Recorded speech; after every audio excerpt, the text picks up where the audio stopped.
everyone! Welcome back to HLV Visa Consultancy. Ano-ano ba yung mga bagay na madalas ikumpiska sa airport or ng airport security? So ito po ay yung mga bagay na nilalagay natin sa ating mga carry-on bag or luggage. So hindi po lahat ng bagay pwede po natin dalhin sa airport. Sami ang nagtatanong nito sa akin, though napakarami ko na pong video sa YouTube. Number one is liquid. So, any form of liquid, guys, gaya ng pabango, lotion, alcohol, Nutella, basta any form of liquid na lagpas 100 ml, pwede po yan makumpiska. And hindi po kayo pwede mag-reason out, ay kunti na lang po yung laman yan, sir, ng pabango ko. Pero yung label ng container is umabot siya ng 200 ml. Kumpiskado pa rin po yan. So, hindi po tumitingin sa laman, kundi po sa label ng container ang mga security personnel para kunin yung inyo pong mga liquid form na mga bagay. Kalimitan dito, ang nakukuhaan is yung mga OFW, kung lagpas 100 ml, better po na sa check-in luggage nyo po yan ilalagay.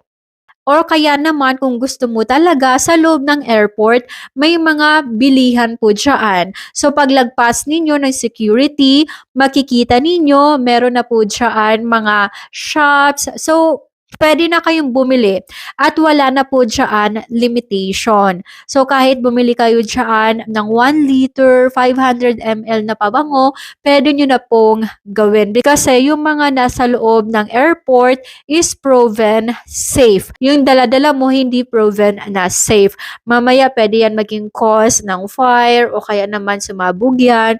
Kaya ganyan po yung policy sa airport. Number 2, yung mga sharp object, gaya po ng nail cutter, nipper, yung mga pang manicure, razor blade, kung napakadami, bawal. O kaya naman kahit yung Swiss knife, yung mga maliliit na kutsilyo, kumpiskado pa rin po yan kasi bawal po. Kahit maliit lang, bawal talaga siya. And the next one is power bank. Ito yung karamihan kong nare-receive. Ay ma'am, pwede po ba yung gantong power bank? So kapag ang power bank ninyo ay walang label, walang brand, kinukuha po yan ng security personnel. Consider unsafe po yan. And naman yung power bank po ninyo ay lagpas po siya ng 100 watt. So ang mga airlines po, ang tinitingnan po nila ay yung watt ng inyong power bank. So any power bank na more than 100 watt, hindi na po yan pwedeng dalhin. So, hindi po yan pwede sa carry-on, hindi din po yan pwede sa check-in. So, kung bibili kayo ng power bank, ask them na ang kailangan nyo po ay yung hindi lalagpas ng 100 watt. Or else, magsasayang lang po kayo ng pera. At hindi nyo siya madadala sa pagta-travel po ninyo. You know what? Power bank kasi nagkukos po siya ng fire at sumasabog po yan dahil sa pressure sa taas. Napakaraming cases na po na may power bank na sumabog sa loob ng eroplano. Ayaw naman natin mangyari na dahil sa'yo, sa katigasan ng ulo mo, marami po ang madadamay, marami ang mawawala ng buhay, kasama ka na doon.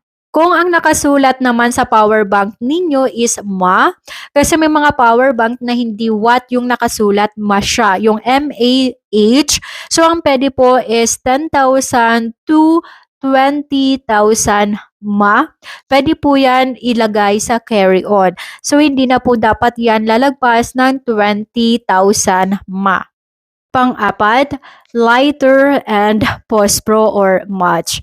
So, bawal po ito sa carry-on, bawal din po sa bulsa. So, kung kayo po ay smoker, taste muna po kayo na makapunta kayo sa destination country ninyo bago po kayo manigarilyo.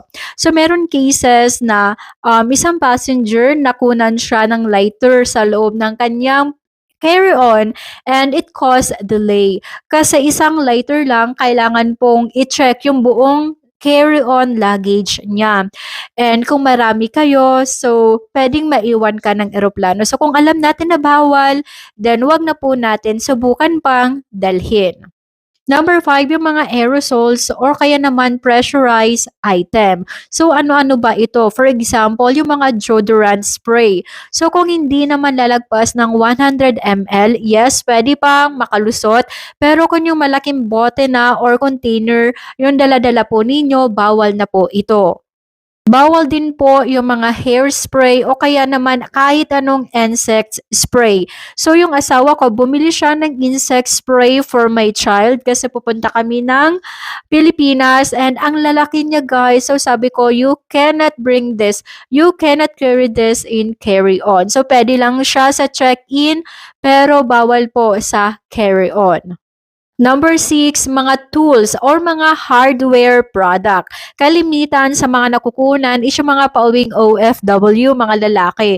Amaze nga dito. Dito lang ako sa ibang bansa nakakita ng mga hardware products ng mga automatic. 'Di ba sa Pilipinas, pukpuk dito, pukpuk doon, tapos dito sa ibang bansa, mga electronics. So sabi ko, kaya pala ang bilis nila makagawa ng kisame, ang bilis nila makagawa ng lamesa ng kwarto, just an hours may kwarto na, may lamesa na kasi pala puro na automatic, hindi na siya dipokpok. So kaya naman yung mga lalaki, ito yung gustong-gusto nila dalhin sa Pilipinas kapag pauwi na, kapag end contract na. Eh kaso bawal to sa carry on. So pwede lang sa check-in po. So sa check-in naman, basta naka-wrap siya, maayos yung packaging, pwede yan makarating ng Pilipinas. Number 7, mga food items na bawal sa destination country. Kasi kalamihan naman dito nakakalusot siya sa Pilipinas, pero pagdating sa destination country, tsaka makikita sa x-ray kasi may additional x-ray sila, tsaka pinapabuksan yung luggage ninyo. So bawal po yung mga fresh meat, yung mga gusto magdala ng longganisa dyan, tosino, lutuin nyo na para pwede nyong madala. Kapag luto guys, it's fine, it's okay, I tried it. Pero kapag hilaw, consider as fresh, mahirap siya makulusot. Talagang kinukuha siya ng security. At yung mga seeds, yung mga pantanim, may nagtanong pa sa akin, ma'am, pwede ba ako magdala ng sanga ng malunggay? Huwag yun nang subukan. So, makukuha lang po yan self-defense items. So, for example, yung mga pepper sprays, taser o kaya naman yung mga baton o kaya kahit anong stick. Bawal po sa carry-on or dalhin sa loob ng eroplano. Paano maiwasan na makuha sa inyo yan? Sayang naman po ang pera. So number 1, i-check po ang airlines at ang airport rules bago bumiyahe. Pangalawa, ihiwalay ang mga hand carry at check-in items. So wag nyo pong papaghaluin. And number 3, huwag magdala. Ay, baka pwede. Huwag po kayong mag-isip ng, ay, pwede ito makalusot, bahala na si Batman. Kasi at the end, ikaw po ang mai-stress sa loob ng airport. That is for today's vlog. Guys, I hope nakatulong po sa inyo. So, kung may tanong pa po kayo, email me in this email address or follow my Facebook page. Thank you so much and keep watching my YouTube videos.